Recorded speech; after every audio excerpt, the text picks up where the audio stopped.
Hoje temos o Consolador, que nos trouxe o Cristo, Rede vivo, e a nossa fé hoje é raciocinada. Não há mais nada o que temer, apenas caminhar.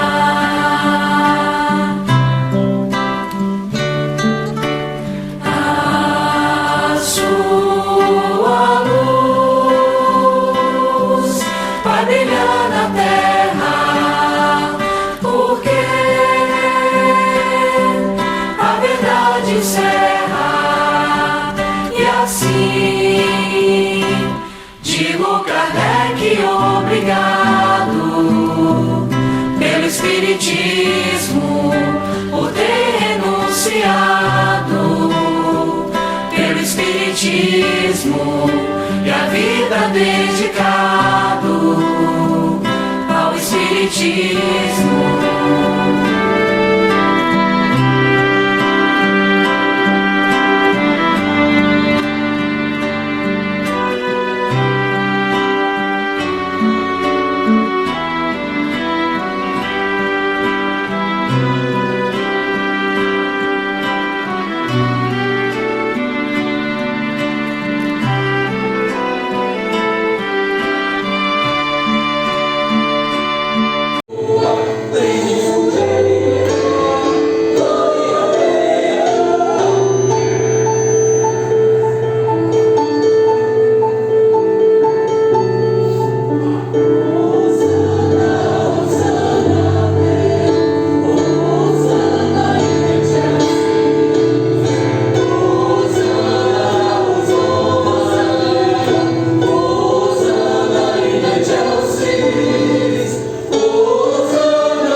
Então, elegemos o livro Caminho, Verdade e Vida, pelo Espírito de Emmanuel, psicografado por Chico Xavier, subtítulo Dons. Toda boa dádiva e todo dom perfeito vem do alto. Tiago, capítulo 1, versículo 17. Certificamos o homem de que coisa alguma possui de bom, sem que Deus lhe conceda, a vida na terra ganhará aos poucos. Diz a sabedoria desde a antiguidade: faze de tua parte e o Senhor te ajudará. Reconhecendo o elevado teor da exortação, somos compelidos a reconhecer que, na própria aquisição de títulos profissionais, o homem é o filho que se esforça, durante alguns anos, para que o pai lhe confie um certificado de competência através dos professores humanos, qual ocorre no patrimônio das realizações materiais. Acontece no círculo das edificações do Espírito. Indiscutivelmente, toda boa dádiva e todo dom perfeito vem de Deus. Entretanto, para receber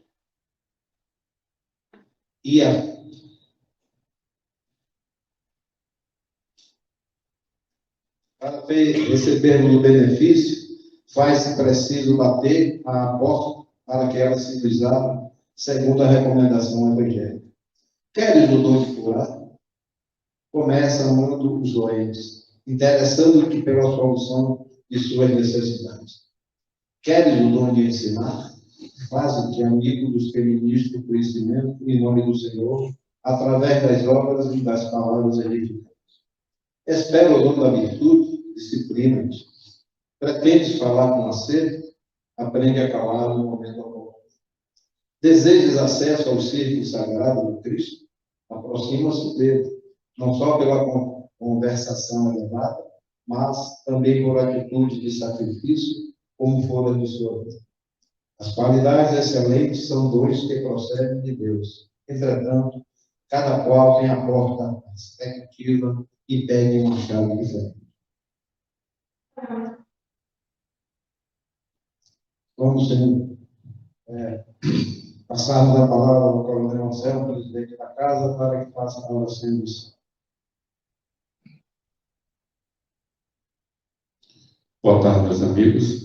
Eu gostaria, aproveitando essa prece e abertura, fazer uma saudação especial ao nosso maestro Tenente Josué, esse brilhantíssimo desse coral, que tanto tem contribuído no nosso estado, em muitas atividades, até não sabe o nosso coral, faz um trabalho social fantástico, em asilos, em escolas, nos quartéis, na música, e através da música, confortando corações. Então, um abraço especial para a turma.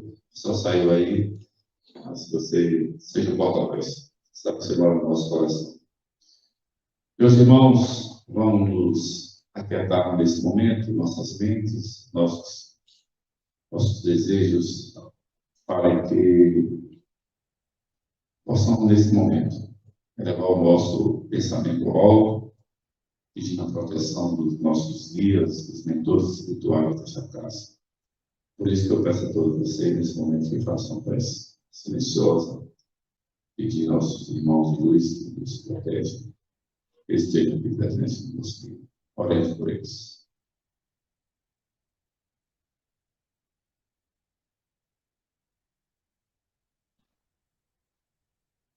Façamos uma prece para os nossos irmãos que aqui instalaram essa casa, a oração Rita especial, seus amigos, colaboradores, sempre esteve aqui conosco, está sempre conosco, hoje no plano espiritual. Façamos uma prece para o nosso irmão Coronel Santa Rita.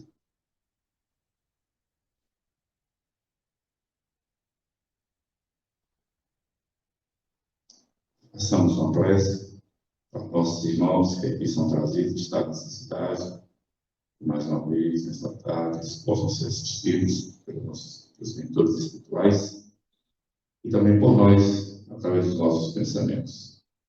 Faremos por esses irmãos, por esses irmãos.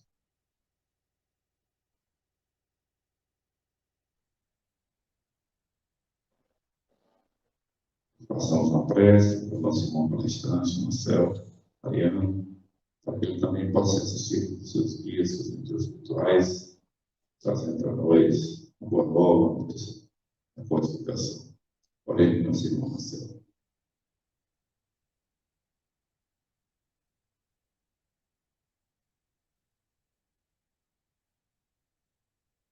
Sendo assim, com gesto de gratidão, damos início aos trabalhos da tarde. Convido aí, faço a palavra do dia.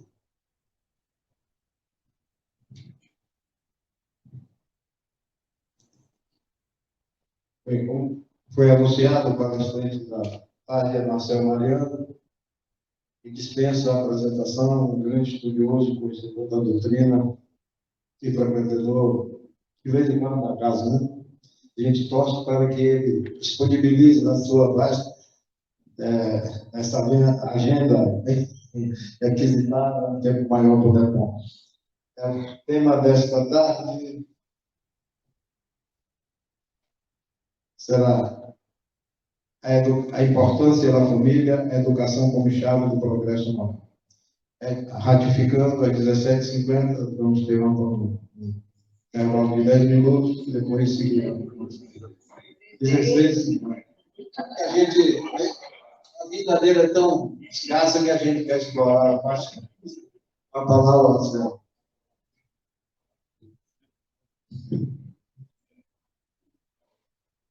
Meus amigos, minhas amigas, caros internautas que nos acompanham pela plataforma do YouTube, nossos votos cordiais de muita paz.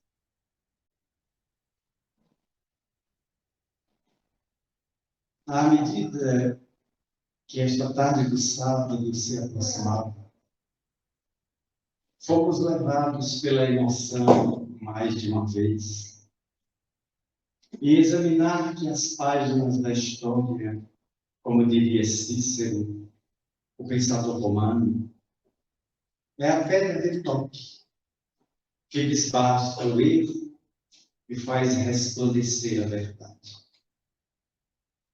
E os grandes pensadores e historiadores do passado afirmam que o fato verídico deu-se quando a população de Atenas, na região da Ática, na velha Grécia, convidou o grande palestrante e educador Licurgo para fazer uma exposição sobre a educação no aeroporto.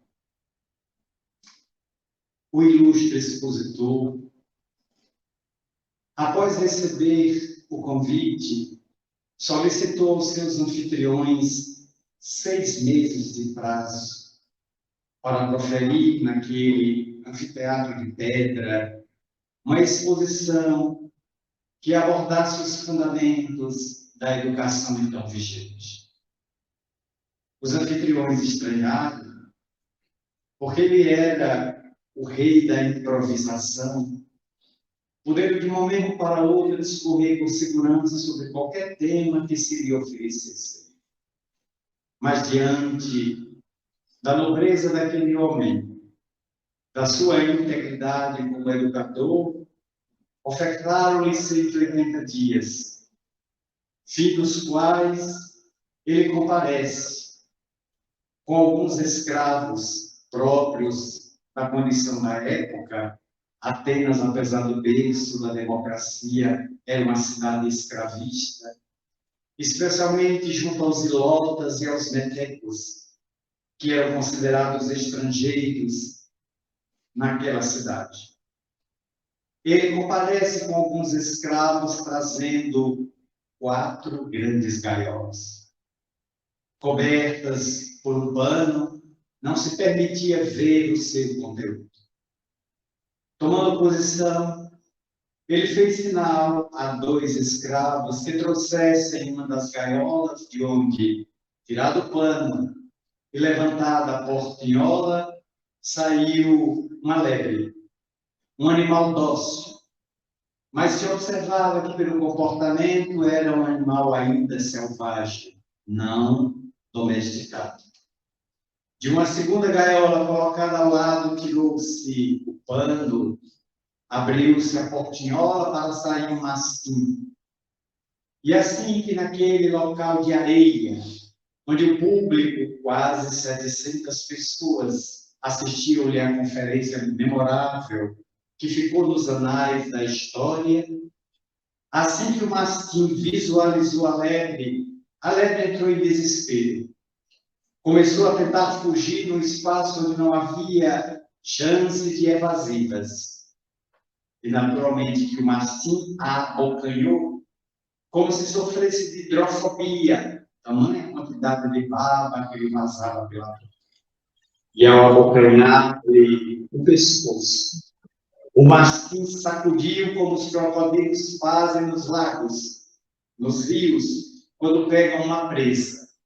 Porque não possuindo a capacidade do corte, os crocodilos, o alligator, jacarés e espécimes equivalentes rasgam a presa para engolir pedaços inteiros.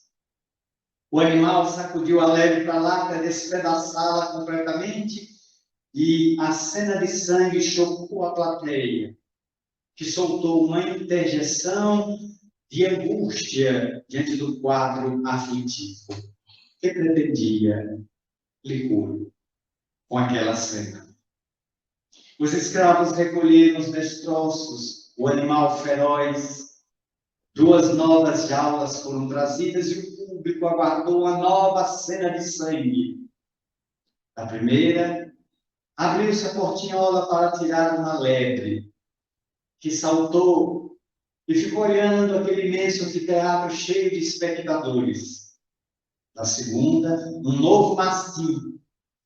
Mas quando o cão viu a lebre, correu para ela e atirou-se aos seus pés, colocando as patas para cima. A lebre encostou no animal, que lhe era estranho e, de certa maneira, hostil.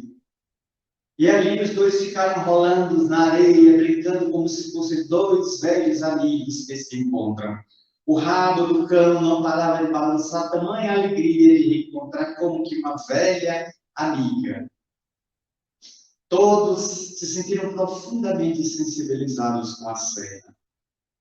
Logo em seguida, os 2 animais recolhidos. Licurgo olha para a plateia e começa a sua preleção. Os 2 primeiros animais estão entregues aos instintos. São selvagens, capturados recentemente nas florestas que circundam Atenas. Não possuem princípios de educação, e é natural que o mais forte trucidou o mais fraco. Os outros 2, eu retive em casa durante 6 meses, prazo que pedi para fazer essa exposição. Submeti desde pequenos 2 à convivência. Passaram a se lamber reciprocamente, como que dando banho com a língua, um ao outro. Brincavam no tapete de casa, saltitavam no jardim, e desde cedo, quando amanhecia, que a lebre desperta ao primeiro raio de sol, os 2 animais se buscavam para dividir a mesma tigela de água, ou a mesma tigela de ração. Para os primeiros, o instinto. Para o segundo, o amestramento, o adestramento e a educação que perduram até hoje. Este, senhoras e senhores, é o resultado da educação dos indivíduos. Muito obrigada. Está encerrada a palestra. Licurgo desceu da tribuna e foi embora. Há imagens que são mais eloquentes do que qualquer discurso. E uma evidência vale mais do que uma biblioteca de 10.000 volumes que neve. Portanto, a educação desde o passado tem sido uma forte preocupação da criatura humana, porque a oralidade foi a ferramenta com que os nossos antepassados foram transferindo o conhecimento que possuíam até alguns séculos, aproximadamente o século VIII antes de Jesus. Quando na China, em uma fazenda que cultivava morangos, em se aproximando do inverno rigoroso, aquele senhor que cuidava dos morangos teve uma ideia de cobrir os pés de morango com uma manta feita de algodão nativo. E aquecendo os morangos, quando o inverno chegou, ele preservou a sua plantação e garantiu morangos para todos, enquanto todos os vizinhos perderam a plantação para a geada inclemente. Ao se dirigir a ele, mas de onde veio essa ideia? Eu tive uma intuição. Em sabendo que nos protegemos do frio com mantas, com cobertores, com agasalhos, porque as plantas seriam diferentes, são seres vivos. Ele então foi convidado a escrever em papiros, em tabuinhas, a receita para se colocar determinadas mantas sobre as plantas, as protegendo do frio cruel. E daí a tradição informa que surgiram as primeiras páginas escritas do mundo, que mais tarde vão dar origem aos livros. Remontando à cultura egípcia, que se valia de tabuinhas, que se valia de peles de carneiros, ou de determinadas expressões dos papiros retirados do Nilo, que eram amassados e desidratados para fazer determinava as placas onde os sacerdotes escreviam os seus textos sagrados, ainda hoje presentes na planície de Gizé, especialmente nas tumbas dos três grandes faraós, Elpis, Quéfen e Miquerinos, cujas tumbas desafiam o tempo, ali se mantendo imponentes e erguidas há quase 4.000 anos. Eis que a cultura impunha àquele povo de sabedoria extraordinária deixarem para a posteridade os seus elevados conhecimentos. E é por isso que a egiptologia surgiu como ciência investigativa do passado dessa civilização que às margens do Nilo fascinou e até hoje fascina, sendo que esta semana, que está sendo encerrada, a notícia que corre ao mundo é que um novo tesouro foi descoberto naquela região, onde o túmulo de um faraó muito representativo foi arrancado do solo depois de escavações, apresentando uma caixa mortuária toda vedada em ouro, tão nobre e rica como aquela de Tutankhamon, descoberta por Lord Carnarvon em 1927, quando desenterrou o esquife deste faraó representativo, que viveu pouco mais de 22 anos de idade, deixando um legado onde a sua máscara mortuária esculpida inteiramente em ouro maciço, incrustado de pedras preciosas, é um dos mais célebres tesouros do Egito do Antigo. Mas pagou-se um preço porque, ao se desvelar a tumba de Tutankhamon, Lord Carnarvon e os seus pesquisadores, geólogos ingleses, não atentaram que determinados fungos ficaram prisioneiros durante milhares de anos e, ao arrebentarem-se as lajes, o sol, a umidade, o calor do deserto, fez com que esses fungos voassem pelo ar, penetrando em os pulmões, e todos morreram. Uma espécie de enfisema ou de tuberculose absolutamente incurável para a época, de onde vem a tradição de se considerar a maldição da múmia. E filmes, livros, contos surgiram em torno de que Tutankhamon punia aqueles que devassassem o seu túmulo. Mas, é verdade, foram fungos do passado que vieram matar homens audaciosos do presente. A educação na Babilônia, que se transmitia oralmente de pai para filho, como no Oriente, no Japão, no Tibete, no Himalaia, nas grandes culturas chinesas, o mandarim era transferido de pai para filho, de filho para o neto do pai, bisneto, e assim sucessivamente, até que o livro começa a surgir na Terra como possibilidade de imortalizar o conhecimento, educando as primeiras gerações.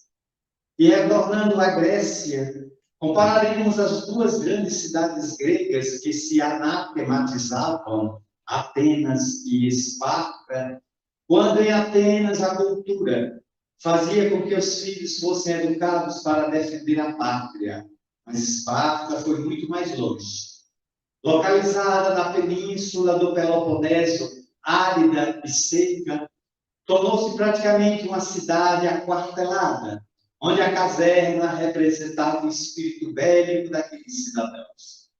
Oriundos de culturas da velha Mongólia e de povos ancestrais que erravam nas campinas da velha Hélade, fazendo guerra e trucidando os povos, entre os quais os persas e outros, eis que em Esparta, assim que a mulher paria uma criança, esse filho era levado pelos idosos, a comunidade dos velhos com mais de 60 anos, todos sexagenários, que moravam fora da cidade.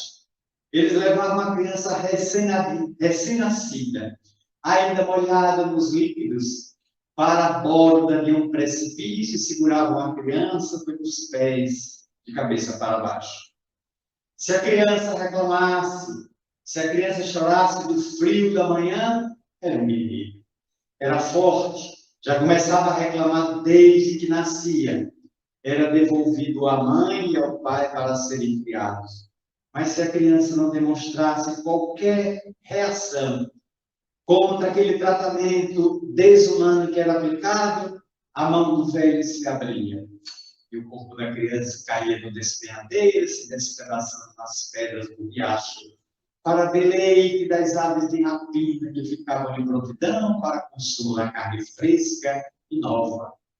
Porque Esparta não lidava com filhos doentes. Era a cultura de Esparta que todo filho que nascesse com defeito deveria ser eliminado imediatamente. Esparta precisava de serial killers, assassinos seriais que destruíssem Atenas, as demais cidades gregas e afrontassem o domínio persa.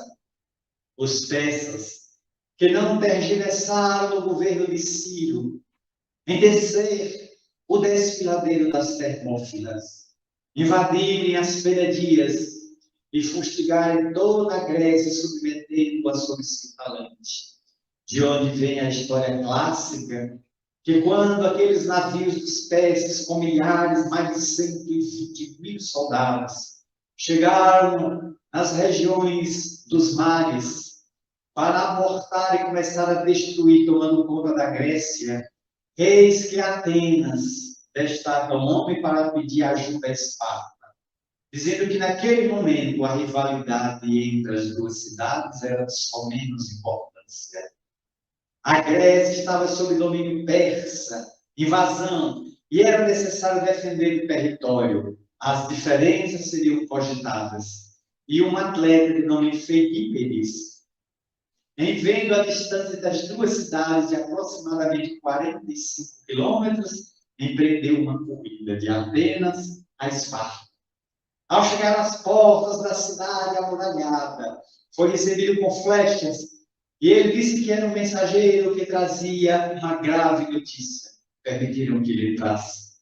E diante dos soldados espartanos, ele comentou: os persas vêm aí. Vão invadir toda a Grécia, eliminar-nos a nós todos.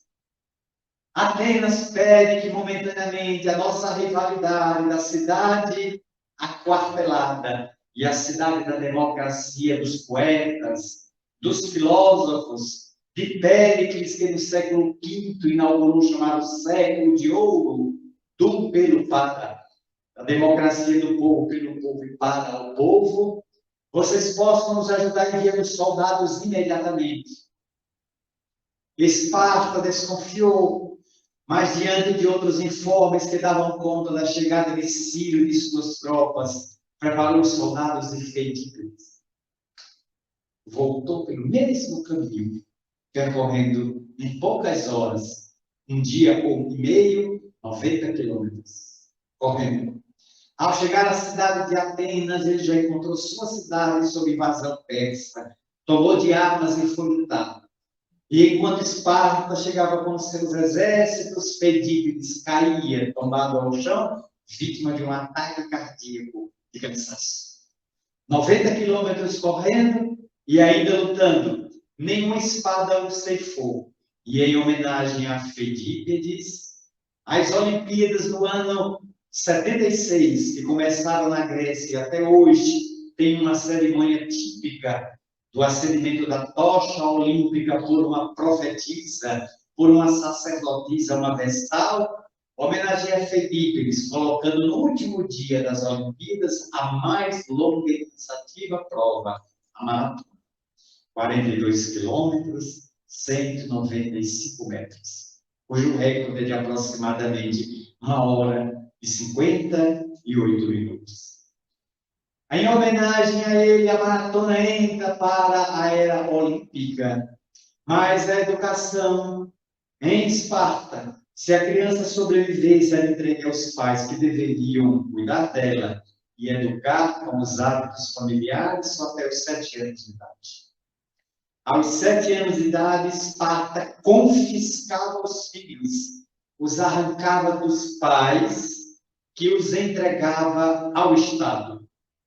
E o Estado ficava com esse filho dos 7 aos 21. 14 anos de preparação militar. onde ele era submetido às mais duras humilhações. Dormia no frio, era colocado agasalhado nos verões tórridos, era atacado por insetos em quartos fechados, era estimulado a brigar com os próprios companheiros dos alojamentos para ver quem era o mais forte. E do mais forte nascia as lideranças, que recebia o escudo, a espada, o elmo, o capacete próprio, ia para as batalhas. Todos os soldados de Esparta tinham ordem de, em batalha, em vendo seu melhor amigo de infância, colega de farda, ferido, não trazê-lo para Esparta. Deveria matá-lo. Porque Esparta não tinha hospital, não tinha médicos para tratar doentes, os doentes deveriam ser eliminados. Os feridos de guerra, idem. Por isso, o melhor amigo matava o outro. E o outro solicitava, mate-me, porque eu pedi uma perna, pedi um braço. Não tem mais uma mão decepada pelo inimigo. Ele era eliminado. Porque Esparta voltava apenas com os lauréis das carnificinas, dos genocídios e dos combates com povos que ela supunha serem seus adversários.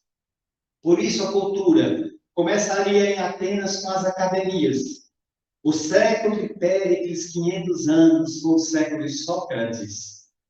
O século de Platão, discípulo de Críton, de grandes pensadores, de filósofos. E Péricles, preocupado com a cultura, mandou fazer academias e liceus em Atenas, onde a cultura ancestral pudesse ser debatida, pudesse ser comentada. Os professores que faziam exposições, os preletores, os grandes oradores do passado que deixaram marcas indeléveis na arte de comentar, na arte de articular o grego da época, a língua pátria, a língua mãe, a fim de despertar os novos corações. Mas logo depois, a invasão dos persas e mais tarde a invasão do povo romano. A Grécia cai sob o jugo de Roma e a cultura passa a ser voltada para uma outra preparação. Aqueles filhos dos etruscos que haviam nas colinas sagradas do Capitolino erguido a cidade que galvanizou o passado, agora estabelecia um novo padrão de cultura, em que a classe patrícia, a classe herdeira, sobrelevava sobre todos os outros povos e começava a edificar uma cultura extraordinária que vicejou até a queda dos bárbaros, quando estes, através de Érulo, invadiram Roma, não deixando pedra sobre pedra, e a cultura teve que fugir para Constantinopla, na Turquia, onde ficaria aproximadamente até a Idade Média, retornando depois para o processo do Renascimento. Tudo isso são fatos da história que Emmanuel, através do seu livro Há 2000 anos, A Caminho da Luz, melhor dizendo, A Caminho da Luz de 1938, enfatiza os ascendentes espirituais sobre a criatura humana, demonstrando que a divindade tem patrocinado a cultura na Terra, o conhecimento, a educação, através de vultos cérebros que periodicamente se emboscam na matéria, se condensam na corporalidade para impulsionar a dinâmica da evolução das criaturas. E a educação tem sido a ferramenta esquecida, olvidada, deslembrada por inúmeros povos, que se valem apenas do conhecimento adquirido pela leitura, o que é valioso, mas não é o suficiente, porque os indivíduos mais cultos muitas vezes deram à terra exemplos de selvageria que até hoje nós abominamos. Adolfo Hitler era um homem extremamente culto, foi pintor na Áustria. Durante os 5 anos de cadeia, escreveu Mein Kampf, Minha Vida ou Minha História, em tradução livre. Portanto, é escritor também. Lia outros autores, admirava Goethe, era profundo admirador de Wagner, o grande compositor. Tudo isso ele admirava, mas levou a humanidade ao caos durante a Segunda Guerra Mundial. Entre 39 e 45, foram quase 70 milhões de mortos, onde ele defendia a concepção da raça pura, a solução final, e se valeu de todos os recursos para dizimar os inimigos, fazendo com que a raça alemã se colocasse sobre todas as raças, especialmente negros, judeus, americanos, ciganos, que vinham da Romênia, e outras classes que ele estudou muito alto. Há pouco, no mês de agosto, ainda estamos, portanto, 20 dias atrás, se recordou a bomba de Hiroshima, a bomba de Nagasaki, os dois artefatos que arrasaram pessoas feitas ou construídas, especialmente por Oppenheimer, o pai da bomba atômica americana, em Los Alamos, nos Estados Unidos, que depois iria se arrepender profundamente de ter emprestado seu intelecto para chegar à possibilidade de converter o plutônio, o urânio, em ferramentas para a hecatombe que hoje está todo mundo com receio, porque grande parte das nações, os seus presidentes estão com o dedo na mala preta ou na mala escura, para não ser racismo, né? A mala afrodescendente.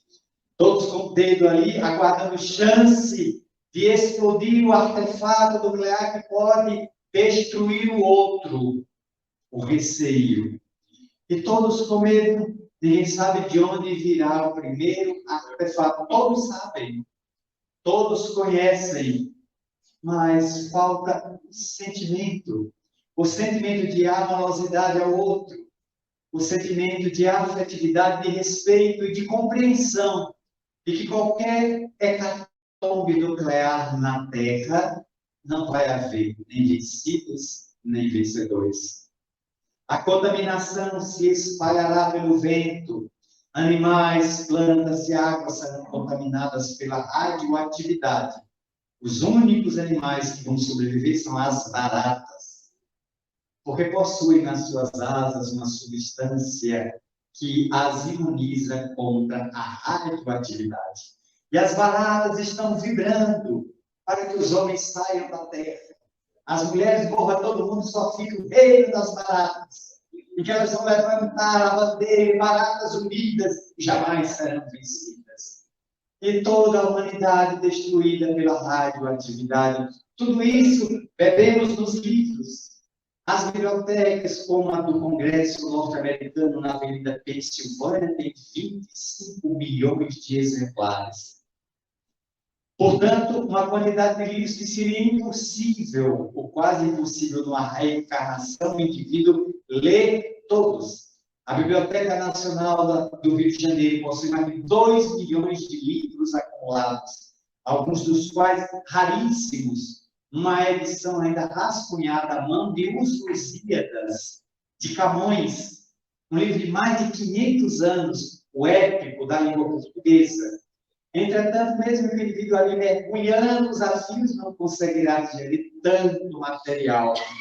E se digerir o material, é necessário transformá-lo em educação. Por isso mesmo, num salto deste passado fascinante, eu já pensaria Jean Comenius, o grande educador tcheco, até chegar a Piaget, atravessando o próprio Pestalozzi, João Henrique Pestalozzi, que foi o professor e o mestre de Vail, o menino, a quem ele estudou dos 9 aos 16 anos em Verdun. Estivemos em Verdun, na Suíça, em outubro de 2018, bem antes da pandemia. Estávamos fazendo uma turnê pela Europa de palestra, 12 países, mais de 15 cidades. Divaldo Pereira Franco também estava percorrendo vários países. Migramos todos para a cidade de Verdun, na Suíça. Ali chegamos de Biel.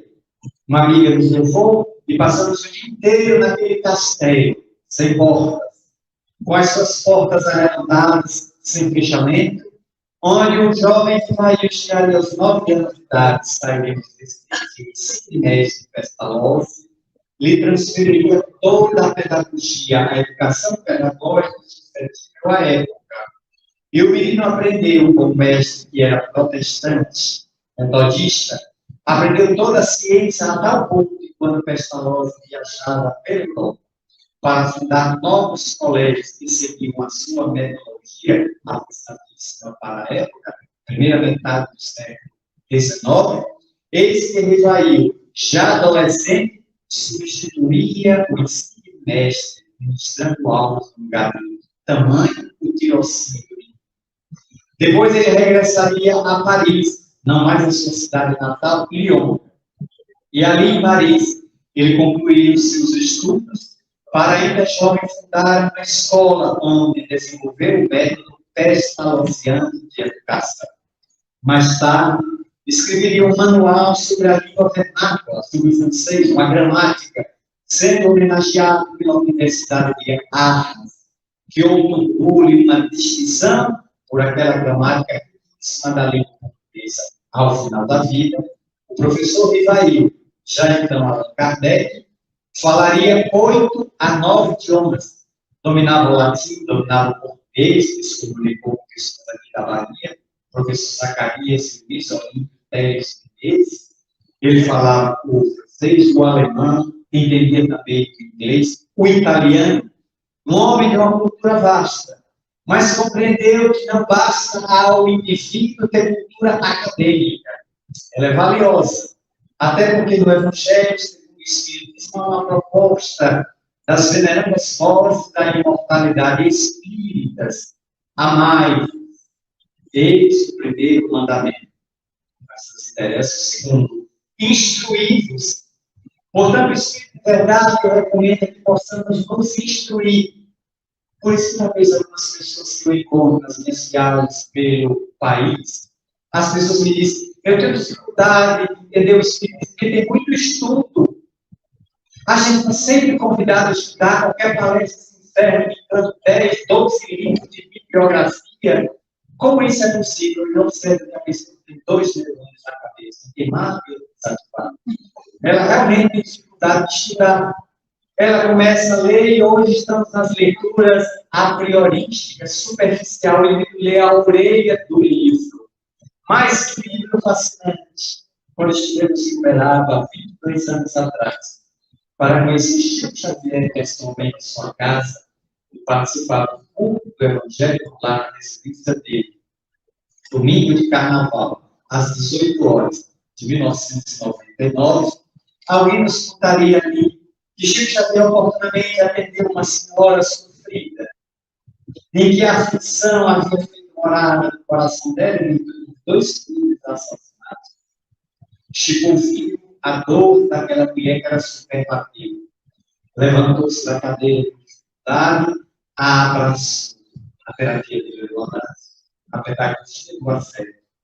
E disse, minha irmã, eu me tornei pai nessa existência. E não tenho como dimensionar a sua dor de ser contar os 2 únicos filhos que a filha teve. Ela deve ter imensa liberdade para abraçar. Deu um abraço.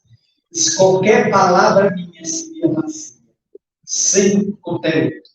Portanto, vou dar o presente de um livro consolador. Chamou alguém da mesa e tragam esse exemplar do Evangelho segundo o Espírito.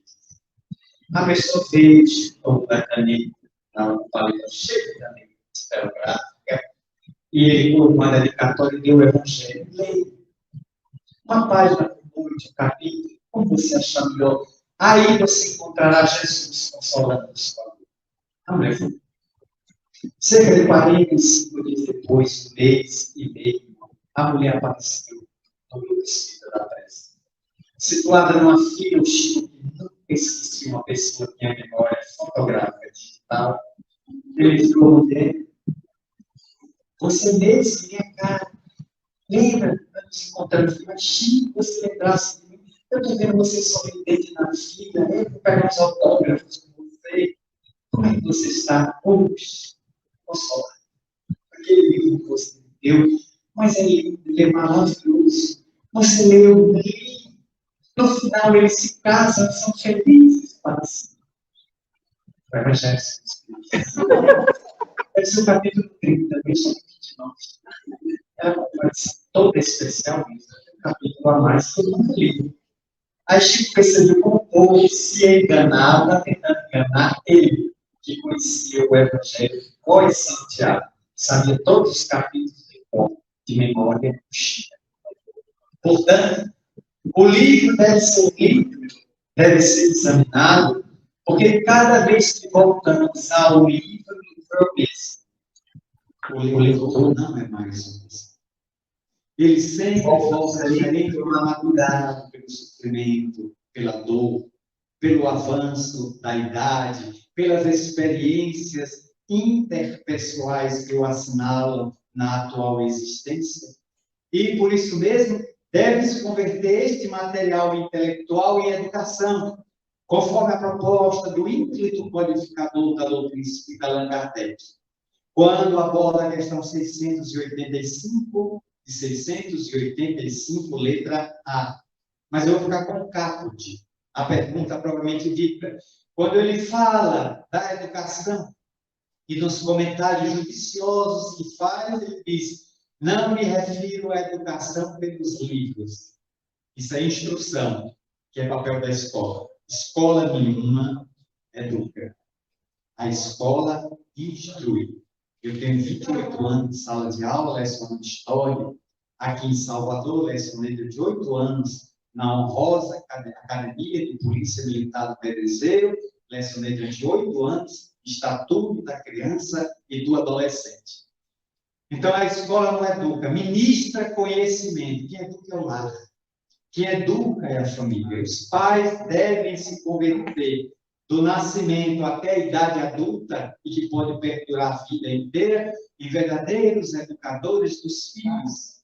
Mas enquanto persistir na terra, diz Kardec, a cultura materialista, nós veremos os filhos como investimento e a escola como uma despesa.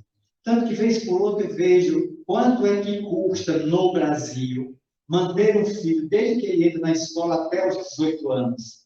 Segundo alguns economistas, os pais gastam mais de 450 mil reais ao longo de uma existência até os 18 anos entregar o filho. Mas não é um investimento. O filho precisa aprender a ciência do mundo para se atualizar com o mundo. Não deve ser visto como um custo. O indivíduo, você me pesa, você só me traz prejuízo. É alguém que não compreendeu ainda a maternidade. Até porque ninguém pode ter filho. Quando eu tenho dito isso em seminários, em palestras, pessoas veem, não entendi o que o senhor quis falar. Ninguém pode ter filhos, minha senhora. Quem tem filho é Deus. E esse aqui, aí é o corpo. A senhora pode fabricar corpos onde se emboscam espíritos imortais. Mas eles não são seus, são de Deus. Deus faz a essência, a gente faz o estojo. Deus faz o leite, a gente faz a embalagem Tetra Pak.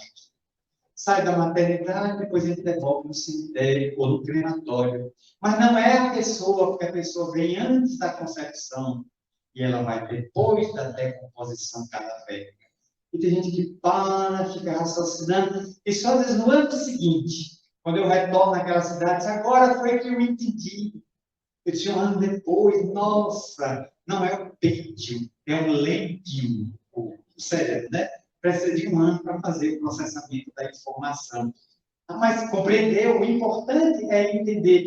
Aí a gente passa a ter uma outra visão de que os filhos são parceiros de evolução. Aqui devemos entregar o tesouro da educação. E não há educação mais forte, mais convincente do que os atos.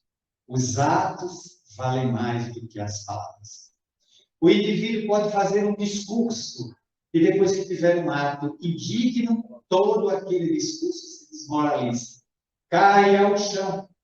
Portanto, estamos vivendo uma época de fiscalização das criaturas. As redes sociais se tornaram verdadeiros BBBs.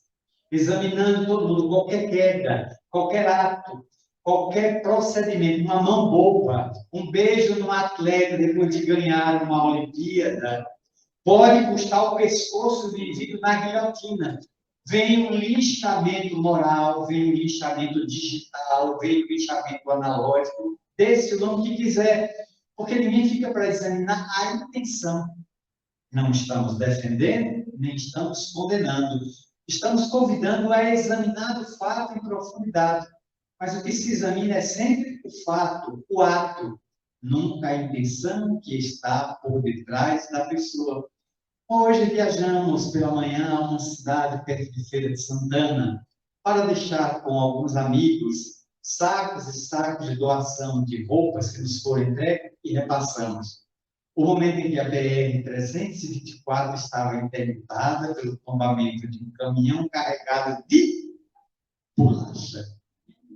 Bolacha. Quando ali passamos, a massa de famintos, a massa de esfomeados, ou a massa de povo, nenhuma crítica. Uma senhora passou ao nosso lado com 3 caixas na cabeça. Eu pedi ao amigo que nos levava, pare, o que você quer pegar também para mim? Eu fui lá na Maria. Eu estou com fome, estamos felizes, Maria toda está ali, ele vai tomar café agora. Nós seguimos. No instante, a pista foi desocupada. No instante, foi liberada a pista. Quando nós voltamos às 11 horas, só tinha papelão, o destroço, nem coube papelão. Estava o papelão pelo caminho e o resto do caminhão que foi retirado. O resto está ali. Então, os indivíduos, muitas vezes, são levados pelos instintos. O que se tem para comer em casa? Nada. Acaba de tombar um caminhão cheio de café, de bolacha, de manteiga, de gado, de qualquer coisa que seja comestível. O povo vai lá e esquece qualquer princípio ético. O motorista está ferido, pessoas se machucaram, portanto, eu saquei primeiro, depois eu vou ver o que eu posso fazer por ele. Depois eu chamo o SAMU. Primeiro, o abastecimento da semana. É natural que a fome leve os indivíduos a perderem a compostura. Como diz Humberto de Campos, nem Jesus escapou dessa regra. Ao seguir seu caminho, uma multidão de 5.000 pessoas se lhe foi atrás, até que Jesus mandou assentar e que tendes. E Marcos anotaria no versículo inesquecível: 2 pães e 3 peixes. 5.000 pessoas. E o que eu tenho mal dá para uma pessoa. Uma só pessoa comeria tudo isso aqui. Jesus aceita a multidão e tem profunda compaixão, espírito puro, profunda compaixão da massa indignada, da massa perdida, desorientada, faminta, espoliada, perseguida, tomada de aflição, crianças que choramingavam com fome, mães de seios secos, sem leite, homens ávidos por justiça, buscando trabalho, para gerar riqueza, para alimentar a família. Jesus então abençoa o pão, abençoa o peixe, os multiplica abundantemente e distribui com a massa.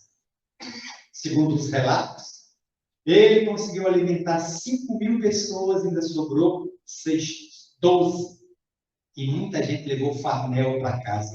O que muita gente faz em aniversário? Come, depois bota um saquinho na bolsa e leva crucificado na retaguarda. É algo também cultural nosso. Eis que Jesus alimenta, e falaria conforme Humberto de Campos, irmão X. Eu tenho o pão do céu. Mas vocês estão muito preocupados com o pão da terra. E Humberto de Campos arremata uma das suas crônicas. Se naquele momento Jesus quis ser escutado, teve que descer o nível também. O nível do estômago. Ele teve que descer o nível do estômago para falar as necessidades humanas. E qual a nossa maior necessidade? A educação. A educação de princípios. Segundo a doutrina espírita que professamos na questão 540, nós estamos evoluindo desde o princípio inteligente, que iniciou o seu périplo no mineral, atravessou o vegetal, o animal, está no nominal em direção ao anjo, buscando a intuição. Esse princípio vai adquirindo propriedades na dinâmica antropossócio-psicológica da evolução. A educação é a ferramenta imprescindível, indispensável, que não pode ser sabotada nem negada, sob pena de gerarmos uma quantidade imensa de indivíduos irracionais, conforme está na questão 685. Aliás, não é essa. Está em uma questão relacionada com a lei do trabalho, no Livro dos Espíritos, quando Kardec comenta: vejamos que todos os dias As famílias despejam na sociedade indivíduos absolutamente despreparados, deseducados, deselegantes, agressivos e violentos. O que esperar da sociedade se os indivíduos que caem nela, na dinâmica da sociedade, receberam preparação para a convivência com ela? O que podemos esperar é esse concerto de horrores da atualidade, em que ficamos pateticamente assistidos na impotência, os conflitos, as dores, o fundo do poço que nunca chega. Em um encontro com Divaldo Franco, há cerca de 6 anos atrás, onde estava presente a Consoró Sueli Caldas Schubert, da cidade de Juiz de Fora, por conta ela ser de Carangola, mas morava em Juiz de Fora, onde deixou uma notável instituição, Joana de Anjos, minha amiga pessoal de 30 anos, Divaldo conversando conosco, e um grupo de 50 pessoas em torno dele na casa. E alguém perguntou do Rio Grande do Sul: Divaldo, o que é que os espíritos dizem sobre esta era de disparates, de loucura, de despautério que estamos atravessando? E ele disse: vai piorar. Na época, vai piorar. Ainda não atingimos o fundo do poço. Nós somos um corpo em queda livre no poço. Não há ainda previsão do fundo.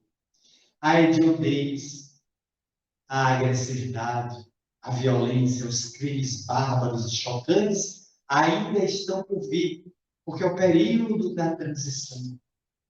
E é uma transição em que a divindade não está jogando o lixo moral debaixo do tapete. Daqui a pouco vai ter um tapete muito alto, tanto lixo. A divindade está escoimando mesmo a terra daqueles que não conseguiram aderir à proposta do bem. Quase 3 anos, recebemos a visita da irmã Covid-19. A divindade autorizou que a enfermidade se alastrasse pela terra, como a expressão da SARS, a gripe, que há 100 anos atrás teve a expressão da gripe espanhola, matou 53 milhões de pessoas entre 1918 e 1922, no pós-guerra, Primeira Guerra. E agora, segundo a Universidade Johns Hopkins, a Universidade Americana, nós tivemos entre 20 e 25 milhões de mortos com a Covid-19. O que aprendemos? Muita gente aprendeu muito pouco. E muita gente não aprendeu absolutamente nada. Atravessou e não aprendeu. 25 milhões de pessoas voltaram à lei. Talvez seja provável que, se não houver a mudança de conduta da criatura humana à luz da educação, nós sejamos visitados agora por uma outra enfermidade cruel, que talvez já se desenhe no futuro, segundo virologistas, infectologistas, bacteriologistas e outros especialistas da área, a culminar com o arrasamento de milhões de indivíduos que voltarão ao além. Mas nesse processo da desencarnação coletiva ou individual, os indivíduos, alguns, não estão recebendo mais chancela do regresso à Terra. Pelo altíssimo passivo de erro, serão deportados para mundos inferiores. Porque na casa de meu pai tem muitas moradas. Esta morada, a divindade quer transformar agora num condomínio de melhor qualidade. Porque o que foi dado à criatura humana, os moradores destruíram maçanetas, portas, quebraram janelas, arrebentaram pias. Aí a divindade está mandando alguns inspetores para fazer uma reforma no prédio. Estou usando uma metáfora. E está ajeitando o prédio, está chamando alguns inquilinos, cujo apartamento venceu o contrato de se emprestar. Mas não vai renovar para... Não, amigo, você vai morar numa palavrita, né? Você vai pegar um comboio e vai descer para um mundo onde lá o sistema de morada é caverna, é palafita, são tubúrios no meio da floresta, porque o seu estado evolutivo está mais compatível com aquele planeta. Aqui você ficaria deslocado. Porque até agora está recebendo 2 milhões de espíritos decídios da constelação do Cocheiro, da constelação do Touro. Espíritos que não fizeram processo evolutivo na Terra, mas a convite de Jesus, sob a invitação do Cristo, estão vindo à Terra, conhecer e conviver com a nossa história eles estão analisando a nossa história em bibliotecas, em centros espíritas, eles estão se comunicando em mediúnicas sem se identificarem. A gente pensa que está tratando com espíritos terrestres, mas estamos dialogando com espíritos extraterrestres. Eles estão acumulando a nossa cultura para oportunamente, milhares já desceram, se emboscarem no corpo e alavancarem a ciência, a cultura, a religião, o esporte, a filosofia, o meio pensamento, a fim de que a humanidade cresça e a gente comece a ver a necessidade de implantar o bem, sem violência. Convidar os indivíduos a abrandarem, a volverem à leitura e ao estudo do Sermão da Montanha, o capítulo 5, dos versículos de 1 a 12 de Mateus.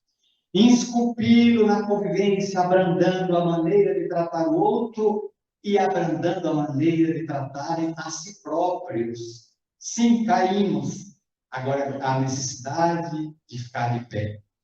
Porque como eu contaria de volta das suas memórias, uma larga convivência de 40 anos com ele, ele nos contou, e vem nos contando muita coisa, que em certo local, num seminário, depois de terminar a exposição, alguém de maneira muito petulante e presunçosa disse a ele, professor Divaldo, eu nunca caí. E ele olhou e disse, claro, você nunca se levantou? Não pode cair quem está caído, meu filho. Só cai quem está de pé. Quem nunca se levantou, quem nunca caiu, quem nunca se levantou. A presunção do indivíduo de achar que nunca tombou a casca de banana das dificuldades tem toda parte. E muita gente sequer está olhando ou enxergando ela no chão. Portanto, estamos todos suscetíveis de quedas, mas estamos nos reabilitando. A palavra misericórdia nunca teve um sentido tão oportuno. Não é faculdade que o indivíduo se equivoque sucessivas vezes. É convidar o indivíduo para que aprenda com o seu erro como não repetir. Como tornar aquela queda uma alavanca para colocar-se de pé e, corrigindo o passado, corrigindo o presente, avançar para o futuro. Estes são dias assinalados por muita esperança na Terra. O horror está nas redes sociais. O horror está na mídia, os crimes, a desfaçatez, o fingimento, a hipocrisia. O indivíduo falar de púlpito, minha vida é toda limpa. O meu maior patrimônio é a vida moral. Até a próxima expedição da Polícia Federal. Aí a vida moral vira um lixo, né? Vem a ficha curricular e se vê tudo que o indivíduo tem. O indivíduo proclama o que não tem. Quando a pessoa que tem, não evidencia. Quem tem tanta humildade, mas tanta humildade, que brilha demais, não é humilde, é presunçoso. É pessoa atrás de evidência. Porque Jesus foi a criatura mais humilde que já esteve na terra e suas vestes resplandeciam. Se a nossa não resplandece, Salomão não era. Até embranquecia a bichinha. Vixe, colocar ali para deixar ela limpinha, para ela brilhar. Mas o indivíduo pode passar despercebido, semeando bem. Porque parece que o mal anda de tamanho, produzindo muito ruído no assoalho de madeira. O bem usa sandália havaiana. Vai quietinho, não faz ruído nenhum, não faz o bem, não faz sindicância, não faz interrogatório, não olha para trás para virar uma estátua de sal, como a mulher de Lot, que quis contemplar a cidade de destruição. Está sempre olhando para frente, porque a vida nos convida a olhar o caminhar pelo para-brisa, não pelo retrovisor. É para frente que se anda. Mas você não gostaria de saber, já disseram pessoas, você não gostaria de saber quem foi em outra reencarnação, fazer uma TVT, terapia, vivências passadas? Eu gostaria de contar para o psicoterapeuta que fizesse terapia de vivência futura, TVF. Eu quero saber quem eu posso vir a ser, quem eu fui pedra 90. Ninguém aguenta. Eu quero ser aquela pedra 89, 88, 87, 91, crescer. Não me interessa, o passado já está. Eu não posso modificá-lo, não posso fazer um novo começo, mas eu posso fazer um novo final, a partir de hoje. Então, que alguém me diga o que é que eu devo corrigir. Quem dera tivéssemos uma pessoa que corrigisse a nossa etiqueta.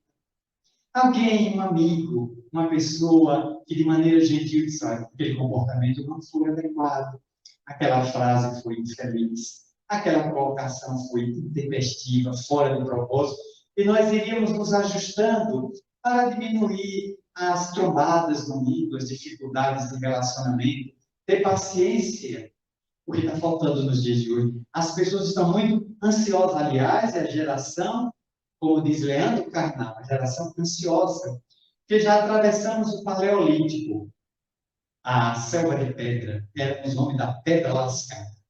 Depois fomos para o Neolítico, a pedra polida. Estamos na geração do Ansiolítico, só tubo envenenado. Me dê a cápsulazinha que precisa apagar. É a geração da tarja negra. Porque vai dormir cheio de conflitos, que a educação pode resolver quando o indivíduo percebe, mas eu dei causa. Não, só porque eu estou preocupado. Alguém levantou uma mentira contra mim. Sei que é mentira, é problema do mentiroso. Ele levantou um falso testemunho e vai responder pelo que levantou. É verdade. A pessoa só disse o que realmente eu sou. A pessoa diagnosticou minha ferida, mas eu sei, eu sou o dono da ferida. Ela é a destinação da ferida, inclusive. Ele só disse a realidade. Não tenho que ficar preocupado, eu tenho que ficar buscando tratamento para a ferida, até ter a pele moral saudável. A proposta da educação que evola do espiritismo e as nossas casas espíritas, invariavelmente no Brasil tidas como casas religiosas, estão sendo convidadas, não é de hoje, desde os anos 60, através de Herculano Pires, mas desde Kardec, a se tornarem centros educativos da alma. Converter o centro espírita em um núcleo social que ajude a transformar a sociedade. Existe em nossas mãos, na atualidade, uma grave responsabilidade. Nas veias dos espíritas corre hoje o sangue dos primeiros mártires do cristianismo.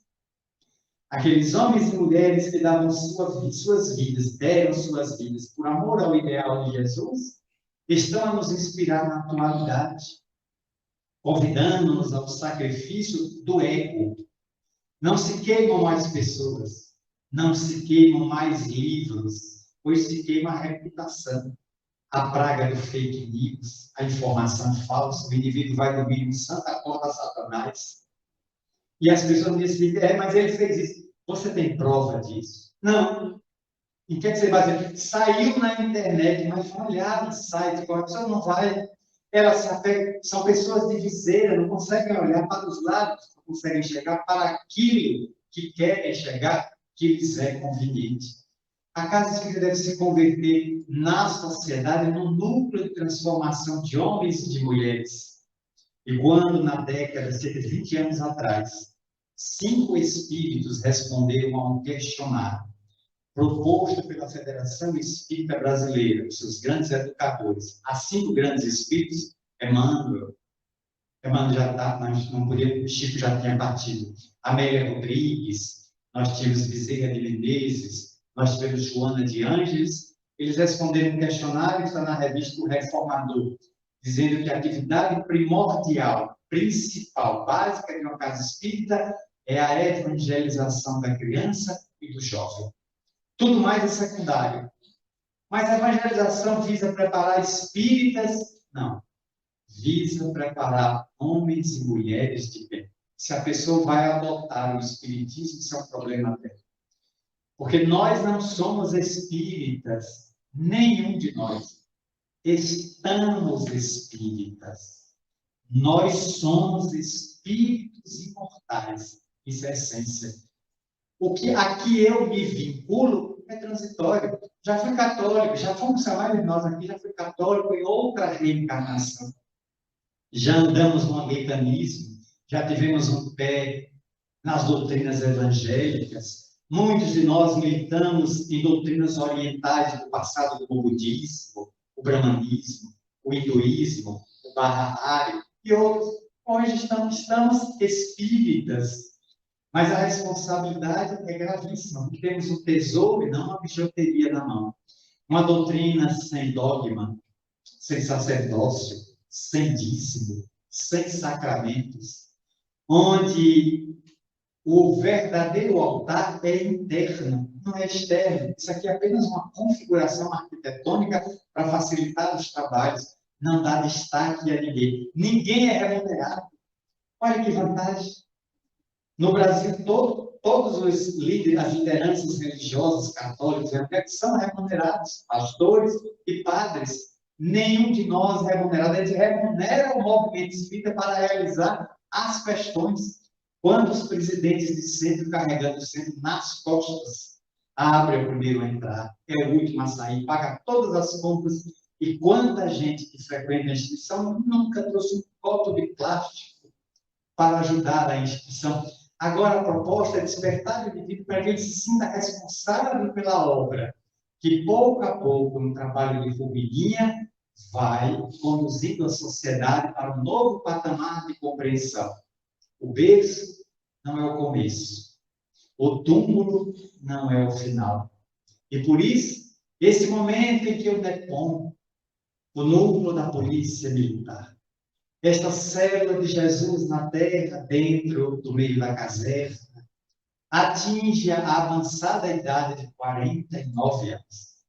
Rumando para 2024, no seu primeiro jubileu de ouro, bodas de ouro, 50 anos de atividade, quantas almas desfilaram por aqui, fardadas ou não, que vieram trazer suas aflições e depositaram aos pés de Jesus suas agonias, suas dores, suas mágoas, seus achaques, e encontraram no passe, na água magnetizada, nas comunicações mediúnicas, no livro, numa frase bem posta, um momento de abrir claridade na noite escura da alma, quando dizia São João da Cruz. E conseguiram se localizar, reorganizar a própria vida, juntar os pedaços da existência, se colarem de alguma maneira, para prosseguirem vivendo, porque as dores assam.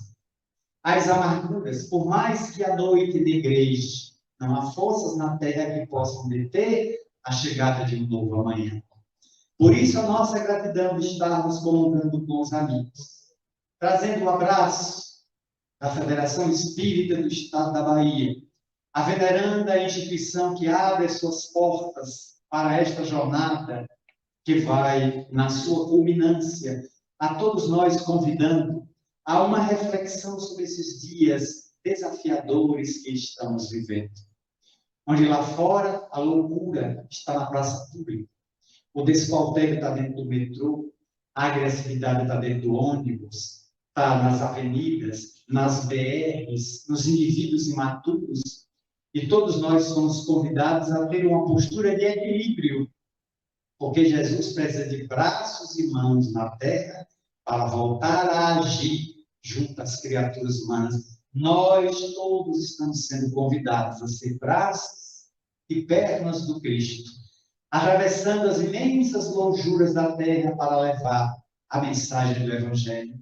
Por isso, em momento culminante de sua existência, João, o evangelista, se dirigindo ao Cristo que pareceu-lhe um protótipo de amor, Senhor, ensina-nos a orar. E o Cristo recordando as civilizações do porvir, a época que estamos atravessando com 8 bilhões de pessoas no corpo, 25 fora do corpo, bilhões, com necessidades imediatas de voltar à Terra para continuar o seu processo evolutivo, seja a nossa rogativa de gratidão que diz: Pai nosso que estais nos céus, na luz dos sóis infinitos, Pai de todos os aflitos deste mundo de escassez, santificado, Senhor, seja o teu nome sublime, que em todo o universo exprime concórdia, ternura e amor. Venha ao nosso coração o teu meio de bondade, de paz e de claridade na estrada da redenção. Cumpra-se o teu mandamento, que não vacila nem erra, nos céus como em toda a terra de luta e de sofrimento. Evita-nos todo mal. Dá-nos o pão no caminho, feito na luz do carinho do pão espiritual. Perdoa-nos, meu Senhor, os débitos tenebrosos, de passados escabrosos e iniquidade de todo. E situa-nos o pensamento cristão a amar nossos irmãos que estão distantes do bem, com a proteção de Jesus. Liberta nossa alma do erro, nesse mundo de desterro distante da vossa luz. Que a nossa, que a vossa ideal igreja seja voltada à caridade, onde se faça a vontade do vosso amor. Assim seja. Muito obrigada, Senhor.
Querido irmão Marcelo, vejo os pais, nos dias de hoje, dispensarem celulares aos filhos em tenra idade, e essas crianças ficarem horas entre jogos e outras distrações. O que será do futuro dessas crianças?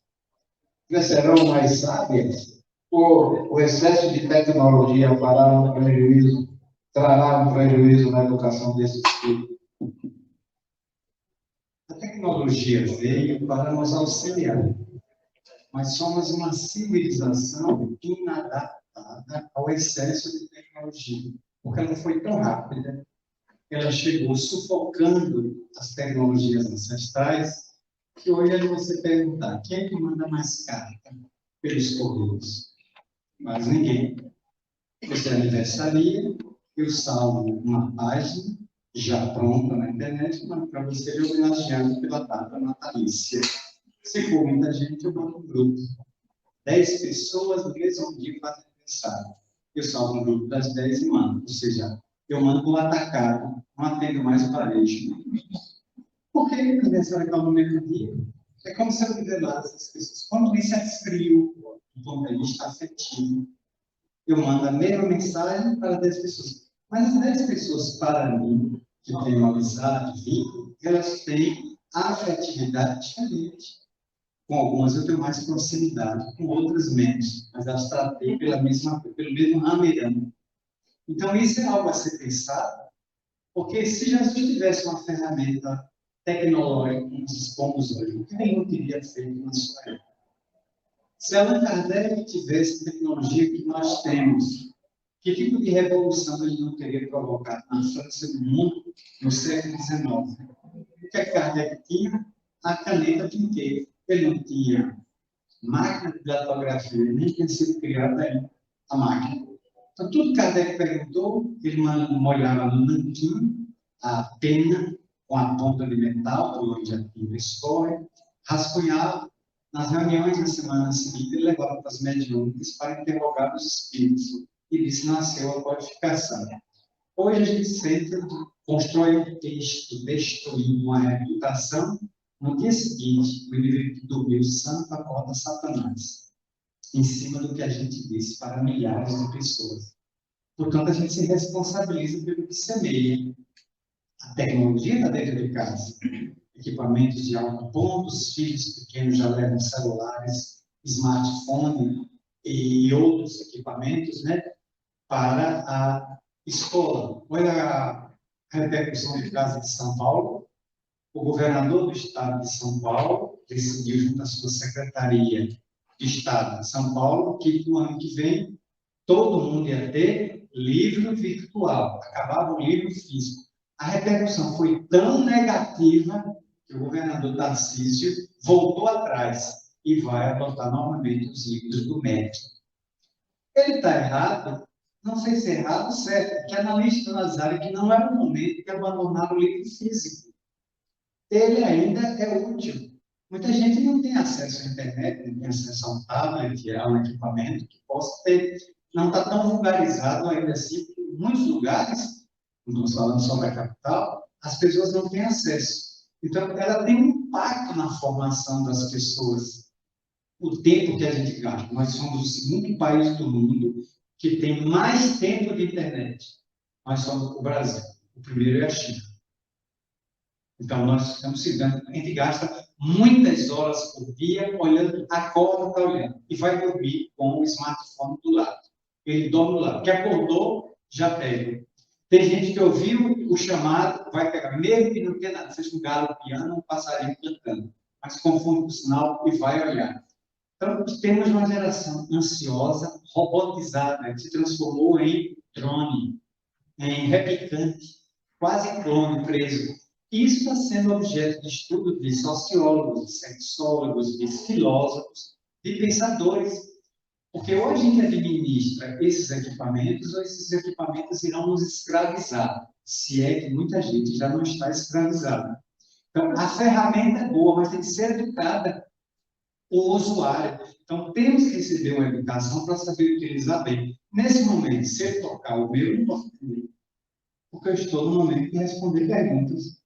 Ah, mas aconteceu uma tragédia. Depois eu fiquei sabendo da tragédia, depois de 18 horas. Agora eu não posso atender. Pode ser um prédio meu que cair lá no Barbário. Quando eu vou estar atendendo a tragédia aqui. Nesse momento eu não posso atender.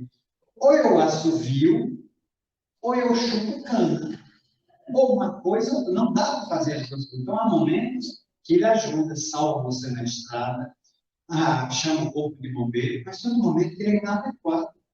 Ele tem que ser deixado lá. As pessoas não foram educadas para essa tecnologização fulminante, avassaladora.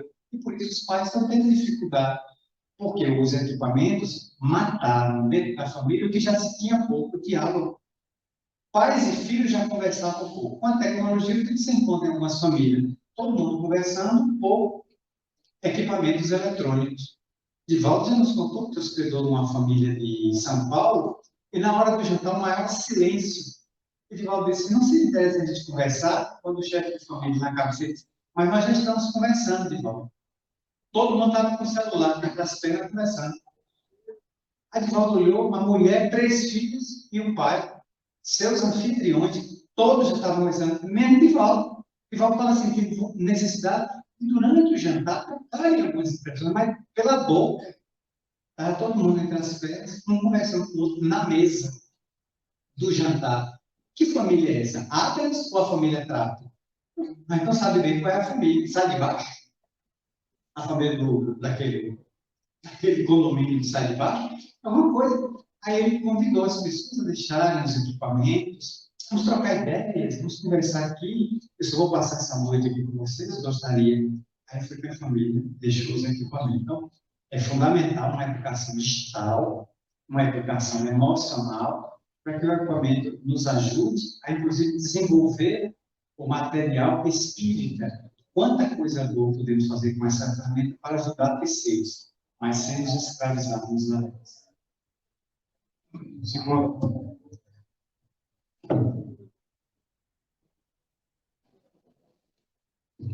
O autoconhecimento pode ser uma porta dessa chave inserida na educação?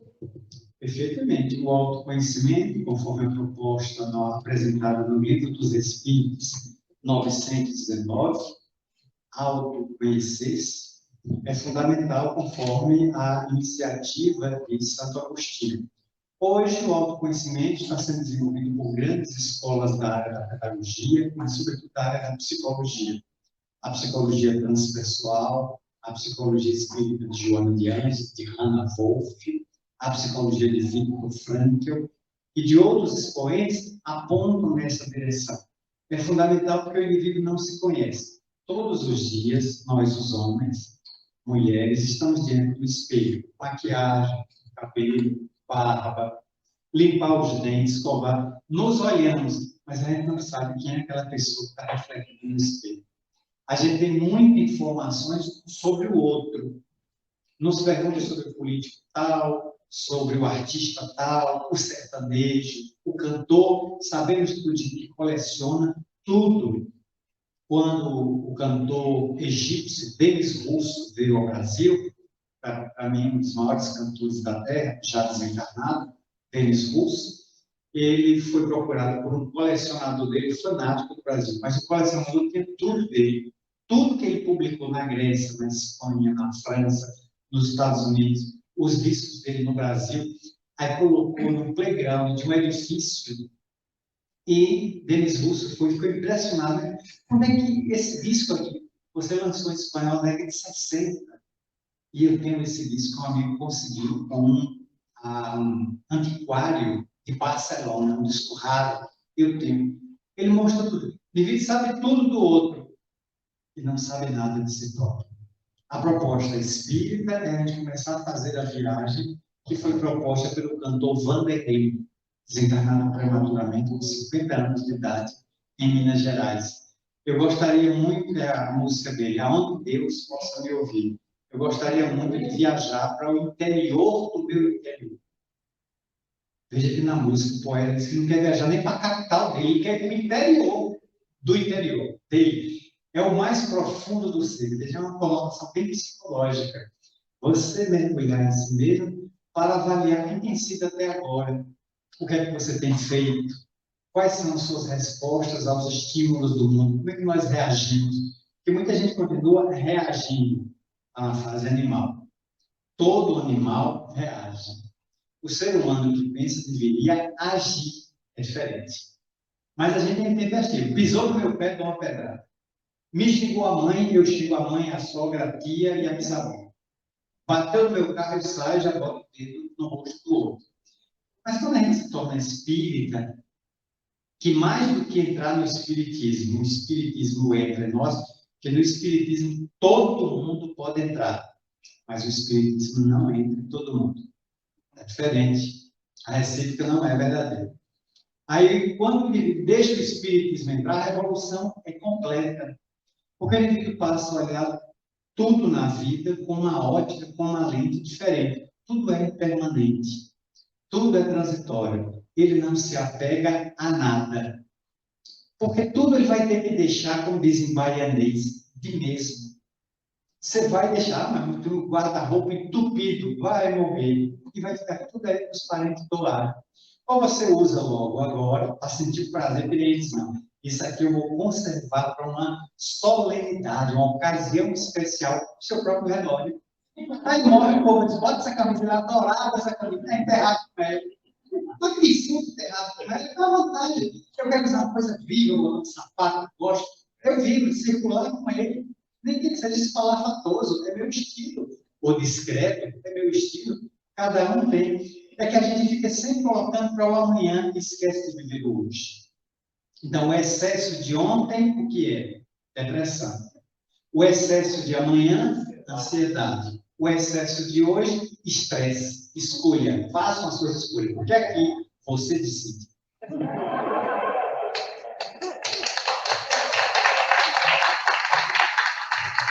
Eu acredito que essa pergunta respondeu quase tudo. Numa sociedade tão voltada ao consumo e à superficial, como poderemos orientar nossos filhos sobre os valores da humildade e simplicidade? Dialogando com eles, aprendendo o culto do Evangelho lá em casa, uma vez por semana, onde você, fixando dia e horário, naquele dia vai criando o hábito. Nenhum aparelho midiático ligado. A mamãe está passando a novela, o programa, o show. Esse é o momento que a gente liga, que é o momento que ele recebe Jesus como convidado em casa. Não é compreensível receber Jesus como convidado. Se eu aguardei que eu estou na novela, menino, Calvão Hermano está botando a pá quebrada, viu? Ô, Jesus, vai sentando aí, chama o Pedro, bota ali de coisa, tem uns peixes que você. Menino, essa moça é terrível. Que hóspede é esse? Recebe o Cristo, não dá atenção nenhuma? Não. Chegar uma pessoa ilustre que chega em nossa casa, a gente faz o maior salam aleikum. O Deus fulano, o governador, o prefeito, o vereador, o juiz de direito chega à nossa casa, com autoridade, a gente fica todo, se ajeita todo, a gente fica todo com dificuldade. Eu estava com o doutor Salomão reservado. Nós estávamos vindo da cidade de Jacobina, onde fomos aplicar um seminário na área de formação de comissários de menores, hoje agentes de proteção da infância e juventude. E aí nós passamos, saindo de Jacobina, passamos um distrito de Jacobina, onde a estrada é toda de chão batido e a gente ia no asfalto. Antes de chegar a essa bifurcação, um espírito entrou no carro, um espírito desencarnado, de um menino, de nome Kaique. E o menino me tocou e disse: diga ao doutor Salomão que vai visitar minha mãe, que está passando fome. Ele disse: Salomão, tem um menino aqui de nome Kaique, que em Salvador você atendeu e hospitalizou, ele tinha câncer do cérebro e veio a falecer. Foi cirurgiado, mas não resistiu. E Kaique está pedindo que a gente vá visitar a mãe dele. O doutor Salomão chamou o motorista: para o carro, volta à bifurcação, que o distrito onde ela mora é aqui. Chegamos lá na casa, um pequeno distrito povoado. E ele, desembargador, então desceu, o carro todo sofisticado, placa oficial, desceu um todo de paletó, a Terceira Guerra Mundial começou. Ele só veio anunciar a evacuação, né? A bomba vem aí. Aí ele está passando uma pessoa, disse: você conhece Fia? Ah, dona Fia, fim da rua. Dona Fia, fim da rua. Nós chegamos lá, encontramos uma casa extremamente pobre, era varredora de rua. Trabalhava com a terceirizada, uma empresa terceirizada que prestava serviço à prefeitura de Jacobina. A prefeitura de Jacobina dispensou a empresa e ela foi para a Rua da Amargura, a filha dos desempregados, mas com um tetezinho. Mas quando chegamos nessa porta, essa mulher, a lágrima, disse: doutor, o senhor aqui na minha casa, eu não tenho nada, a casa está vazia, a casa aqui toda desprovida, o senhor vinha me visitar, entrou. Eu queria sentar, foi no sentar, brincou com ela, conversamos ali. Depois ele foi no supermercado e fez uma cesta básica bem farta para esta mulher, pobre, humilde, mãe sofrida, cujo filho veio nos alertar do além, que precisava socorrer a mãe naquele instante, nos pegou na estrada. Aquela mulher ficou impactada com a visita ilustre do desembargador, inesperado. Mas ele é um homem simples, que não se identifica com o cargo, sim com os encargos que competem a ele. Ele foi e visitou. Então, qualquer um de nós deve desenvolver esse diálogo dentro de casa, com os filhos, preparando ele, conversando com eles nesse momento do culto. Faz o culto e depois abre um espaço. Vamos ver a nossa dificuldade na família. Oi, fulano, como é que você está se sentindo? Ah, eu estou brigando muito com meu irmão. Vocês estão brigando bem no quarto por quê? É espaço de cama? O beliche não é bom, se mexe demais assim, me incomodou. A gente vai botar camas próprias, separadas. Cada um dorme tranquilo. É melhor, mãe. Porque senão eu vou fazer uma arte dentro do quarto, eu vou partir para as vias de fato. Antes que isso aconteça, aí se toma as providências. Mas vai dialogando, os filhos vão se preparando para a vida e vão maturando. É que hoje nascem muito cedo e vão para a creche. Depois da creche, escola. Começam muito cedo, estão sempre em ambientes. Quando vem para casa, os pais já dormiram, os pais estão cansados. O pai sai de casa às 6, 7 da manhã, volta às 11 da noite, nunca janta com os filhos, nunca almoça com a família. Cadê pai? Não, a gente chegou, fez a comida dele, engoliu, não mastigou, jogou tudo boca abaixo, jogou todo o trabalho. Quando vem, no final de semana, o pai está morto, cansado, semi-desencarnado, pé na cova. O que é que ele quer? Descanso. A gente está sempre dormindo, na TV dele, no futebol, vai ao estádio. Nunca tem. Quando o filho demonstra a ingratidão, mas o que foi que eu fiz com esse menino?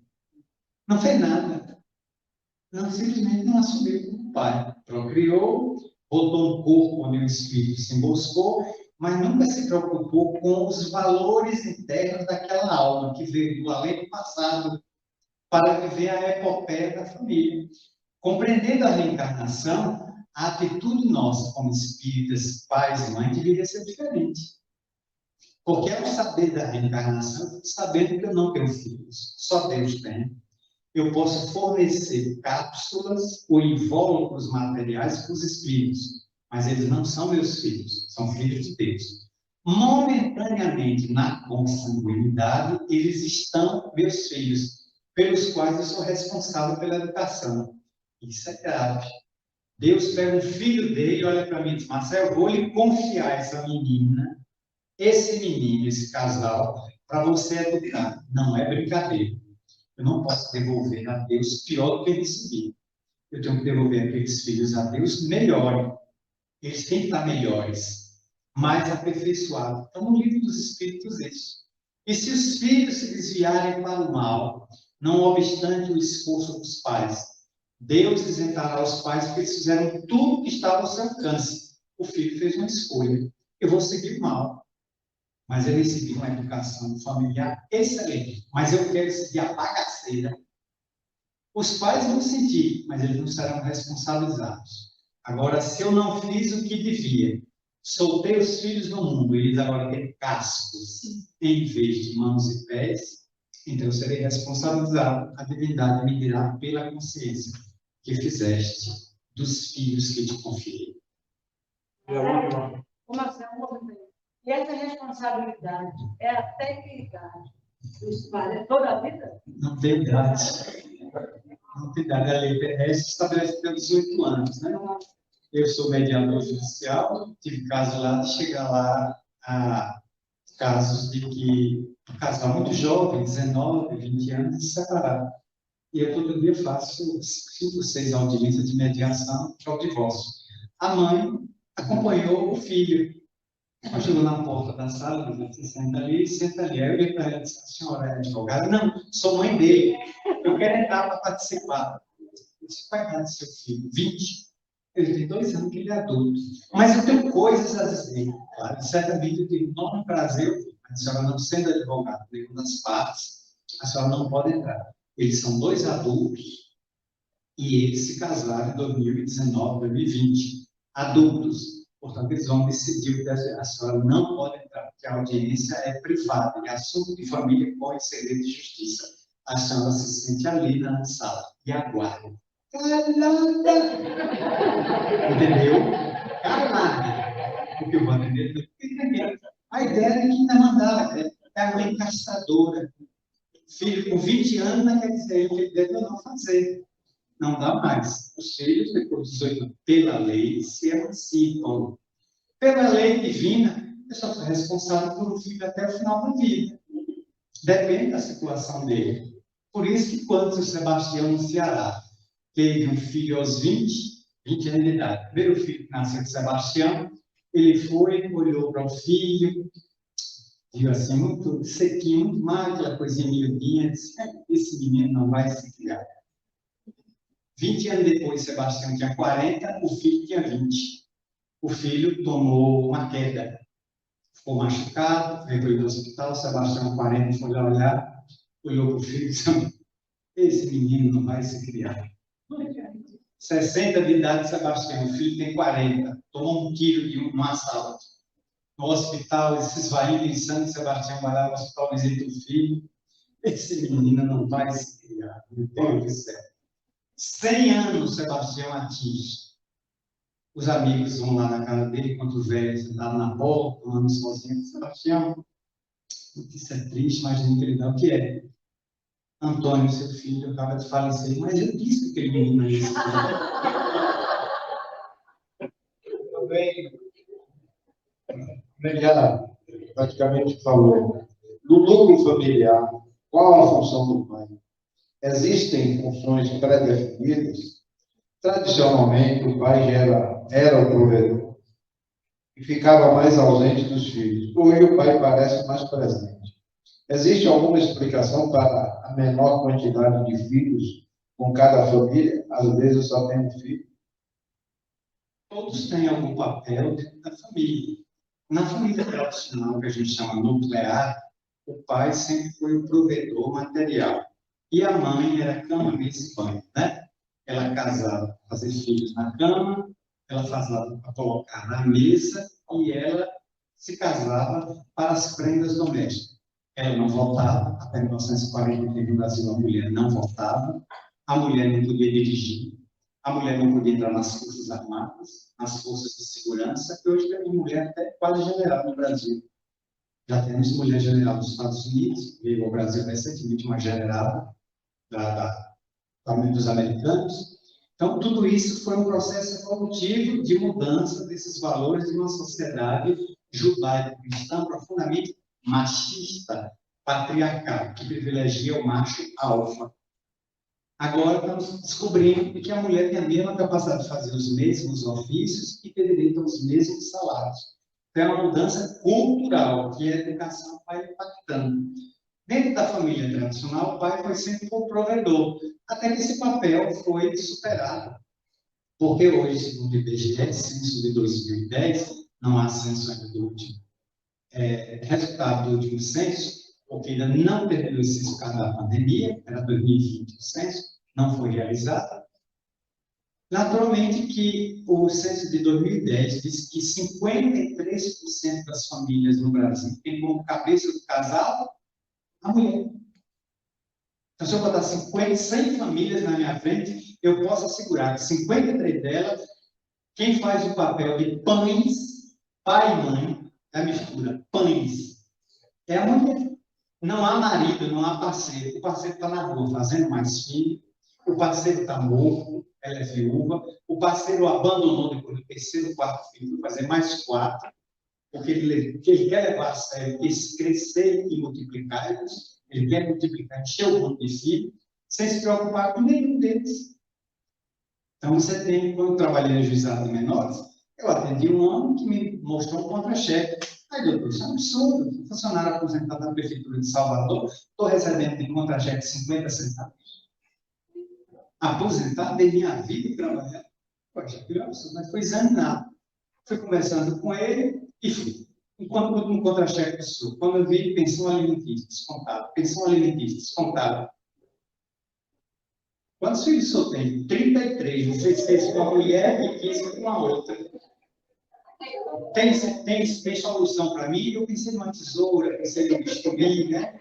Uma coisa que cortasse para fazer assim, mas deixa isso para lá. Só foram digressões momentâneas, né? Isso tem. Quando esses filhos crescem, tiveram o Senhor. Porque a Maria, parece que é adolescente. A Maria está com 17, 16, 15, tem um filho ainda com 4 anos de idade. Um velhinho de 70. Meu Deus, é sócio do viário, né? Esqueci comigo, né? Não sei qual era a situação dele. É filho, 33 filhos, a idade de Jesus Cristo. Quer dizer, é admirável pelo ponto de vista reencarnatório. A pessoa que traz 33 almas do além à Terra merece nossos aplausos, nossas vendas. Mas a maternidade e paternidade não pode ser irresponsável. Eu não posso procriar porque eu sou o campeão de alcova. Em mim está reencarnado Dom Juan. Baixou o Dom Juan aqui, eu vou procriar porque quero como o holandês que forneceu sêmen e agora se descobriu que tem mais de 500 filhos. Quando na Holanda não pode ser mais do que 4 por doador, para justamente não haver encontro de irmãos que eventualmente podem se casar do mesmo doador. Ele tem mais de 500 filhos que foi processado na Holanda, porque acusou da prerrogativa, porque as leis da Holanda são muito severas quanto a doadores de sêmen. E ele espalhou por vários lugares do país. A mulherada pegou um sêmen de alta qualidade, 520 filhos, é o faraó reencarnado. O faraó teve 400 filhos.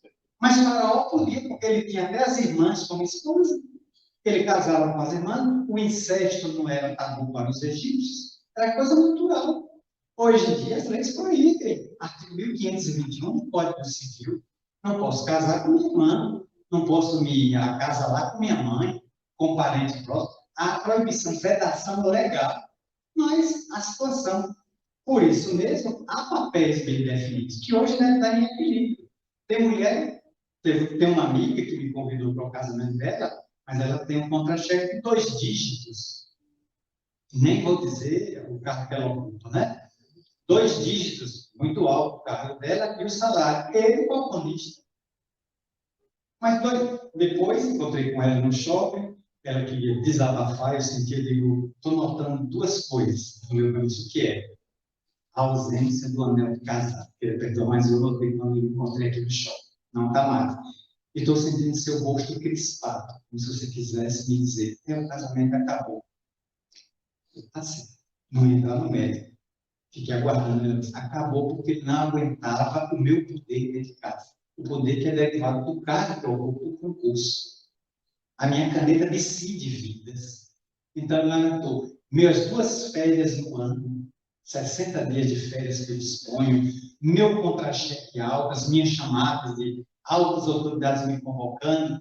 Aí ele não foi aguentando, o ego dele não aguentou, ele caiu fora. Não houve traição. Ele não me traiu. Ele não aguentou de que eu tinha mais poder de fogo financeiro do que ele. Foi, o homem não está preparado para casar com uma mulher desse porte, o indivíduo não aguenta. Então, hoje temos a dificuldade dos relacionamentos, que as pessoas mal se conhecem e estão se juntando intimamente. Nada contra, mas o risco é se envolver com uma pessoa que você não sabe nem quem é. Logo, 9 meses depois, Júnior está na área. Cheguei! Quem é esse menino? Só seu filho. E eu quero hipogloss, eu quero fralda Pampers, eu quero Lipinanon, e depois eu quero shopping center, passeio, escola, camiseta, tudo. E o indivíduo tem que dar. Se não dá, a justiça corre atrás. Vivendo quase 16 anos no juizado de menores, onde passei grande parte da minha vida profissional, quantas vezes lá eu vi situação quando não dou nada. Eu olhava assim, esquecia o Kardec, momentaneamente. Abri o livro de São Cipriano, que estava debaixo da mesa, né? Exorcismo de cada homem. Olhava a parede e dizia, moça, vou dizer ao senhor o seguinte: se o senhor não fizer um acordo aqui de alimentos, eu vou entrar com ação. A ação é litígio. O juiz vai fixar e o senhor será intimado a pagar. Se o senhor não pagar, ela vem aqui, reclama, e eu vou entrar com um pedido de prisão contra o senhor. O doutor Salomão Rezedar vai recolher o senhor a um hotel que fica na Mata Escura. O gerente é péssimo, que deixa o hóspede entrar e não deixa o hóspede sair. E o senhor ficará com 30 dias nesse hotel, tudo pago pelo Estado. Os mesmos parceiros no mesmo quarto. A moradia, o quarto é comum. É quase que um albergue. Só fica lá, meditando. 30 dias depois só sai. Ele vai lhe dar 15 dias para pagar. Se o senhor não pagar aquela dívida, nem oferecer bens à penhora, ele decreta mais uma hospedagem naquele mesmo hotel. O senhor vai ficar até gostar do hotel e amar o gerente. O senhor entendeu? Ele arregalava os olhos. O senhor, faço isso, porque o senhor está na frente de Conde Drácula. Se o senhor não alimentar essas crianças, eu chupo seu sangue, bebo tudo. O senhor entendeu? Eu quero o espírito do outro idioma. Não, eu assino o que o senhor quiser. E não tinha esse convencimento fraterno, amoroso. E consegui levar muitas crianças, eu passava fome. Pela minha terra, eu contava assim, não acredito que fiz isso, o acordo saiu, mas ele estava tão otimista, ele ficou tão feliz, ficou ótimo. Então, funcionou. Hoje eu não aplicaria mais essa técnica, porque eu não sei a reação do outro.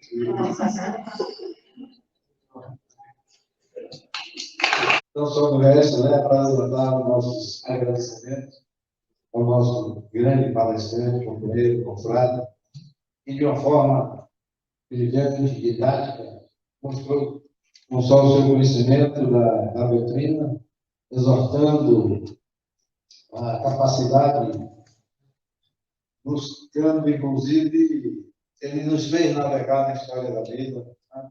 Foi lá para os primórdios, né? Para mostrar a importância não só da educação, do conhecimento, e, logicamente, subrepticiamente, mostrando a razão dos 49 anos de existência dessa casa. Porque ele demonstrou que não basta o conhecimento, o intelecto, sem a religiosidade. Então, independente até de crédito, mas a religiosidade é um fator fundamental na vida. Então, é o que nós dizemos e está no Evangelho, que a fé sem as obras, ela é morta. Então, ele, de uma forma bem sutil e profunda, didaticamente, como nos mostra, ele nos traz esse presente no encerramento das nossas festividades dos 49 anos. Que Deus lhe recompense, continue divulgando, para que você continue divulgando essa doutrina. Agradecer aos companheiros todos presentes, representantes da casa, Dizer que o nosso Major Vila Nova também, agradecer a presença. Vila Nova é o coordenador da área coordenação de assistência religiosa e que nos mostra que é a única polícia militar do Brasil que convive harmonicamente e respeitosamente, fazendo sempre, nos atos festivos da corporação, ações e atos interreligiosos. Convivemos com os quatro, a matriz africana, a capelania evangélica, a capelania espírita e a capela. Então, o Major Vila Nova é o coordenador desse grupo. Então, nos honra muito a sua presença, nós agradecemos.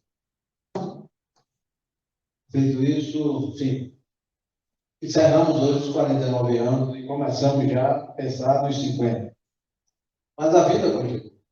Então, levar o conhecimento dos senhores e das senhoras de que todos os sábados às 16 horas, aí voltamos ao horário normal da doutrinária. Então, no mês de setembro, começamos com um tema que vai ser no próximo sábado. Tema central do mês, Bem-aventurados os filhos, o poder da fé espírita. O subtema, Justiça das aflições, suas causas, reajustes e compensações. A palestrante Luísa Torres. Então, todos estão convidados e a gente espera realmente contar com a presença de vocês. Feito isso, vamos proceder. Vamos lá. Assim, no encerramento, concluímos a oração final, temos um bolo de comemoração que vai ser aberto lá na parte do playground. Convidamos os nossos irmãos passistas para se posicionarem. O passe será coletivo e vamos fazer a oração de encerramento, a oração final.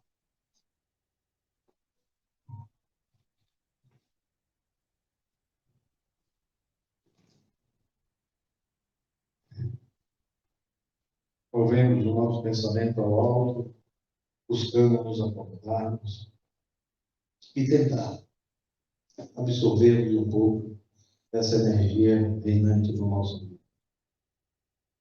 Amado Mestre, só nos resta agradecer pelos 49 anos de existência dessa casa.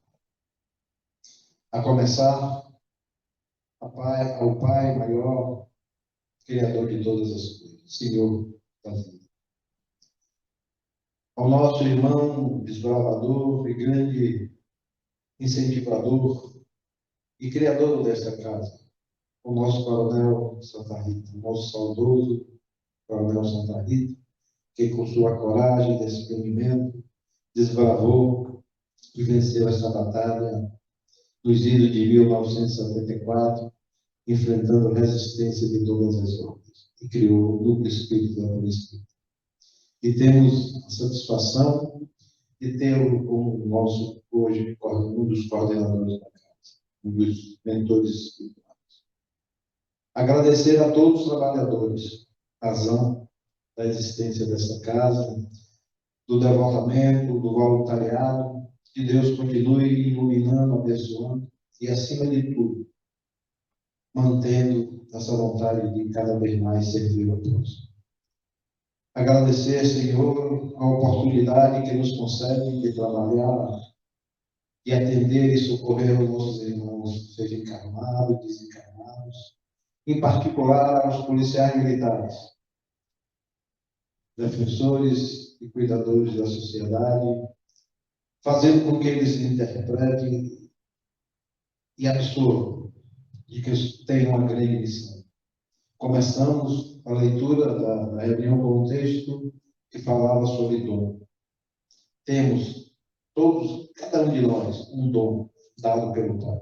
Que possamos entender e poder colocar em prática a serviço do próximo esse dom.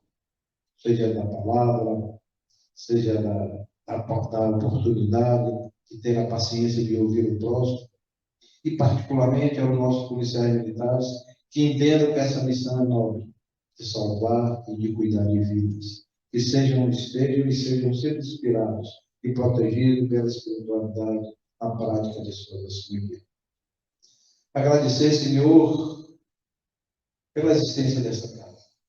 Que possamos cada vez mais crescer e desenvolver, levando e clareando, levando o conhecimento da doutrina e clareando as consciências para que possamos construir um mundo mais humano e mais forte.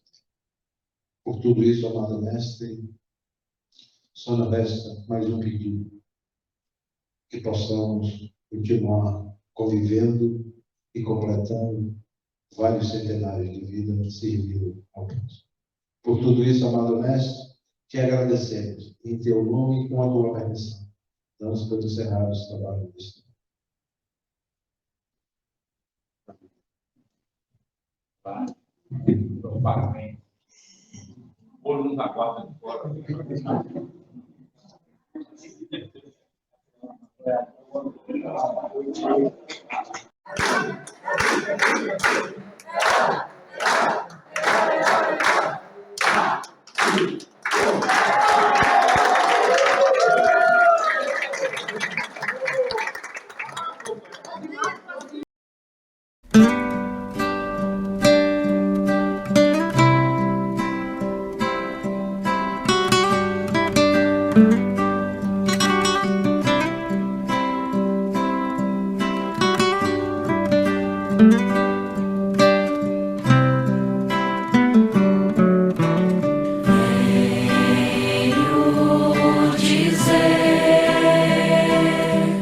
obrigado, amigo, por ter desvendado o dom de saber de onde vim, porque estou aqui, para onde vou, como ser feliz, como encontrar Jesus.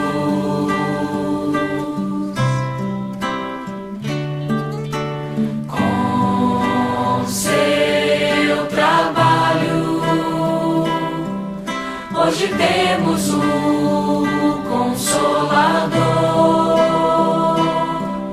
que nos trouxe o Cristo, rede vivo, e a nossa fé hoje é raciocinada. Não há mais nada o que temer, apenas caminhar.